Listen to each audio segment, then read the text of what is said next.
Now set up our timer, and we've also set up pretty much all the functionality to make this work. We're missing a couple of things though. First of all, we need to add in the collect blocks here. So we'll say function, we'll call this collect blocks.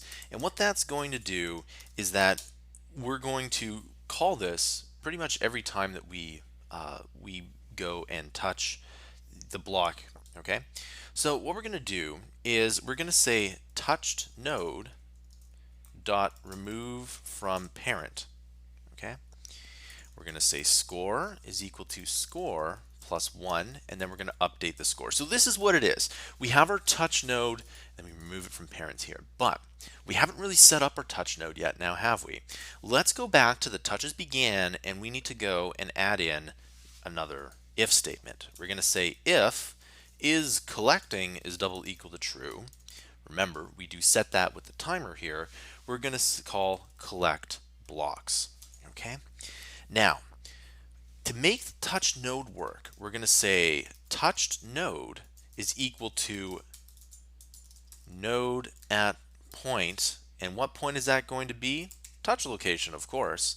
Now, if you, for example, take this and switch them around so you set the touch location after you set the touch node, one, your code could crash, and two, what could happen is that it won't work. So generally, when you use a variable, you should set its value first. Okay, so let's go ahead and let's take a look at this. Okay, so if we go and start 5, 4, 3, 2, 1, 0, and then you can see, look at that, you can get all the blocks you can. That looks pretty good. Okay, and of course, look at that. We've set that here, and we now need to go and add in, well, some game over logic. Okay, so in order to do that, we need to go and pretty much add in some game over logic. And the best way to do that is if we add in function, we'll call this game over logic. And what we'll do is we'll call wait then restart the game from game over logic. And instead of calling the self, we'll go to self game over logic.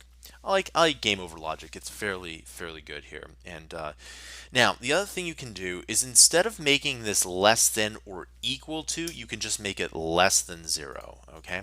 Now watch what happens when this happens here. Right. So 5, you're placing your blocks. Everything looks pretty good. And then 0. Then again, we got 5, 4, 2, 1, 0. And there you go. And it stops at 0. So it's up to you whether you want to stop at 1 or 0. I like stopping at 0 personally, okay? So in the next tutorial, we'll set up the game over logic.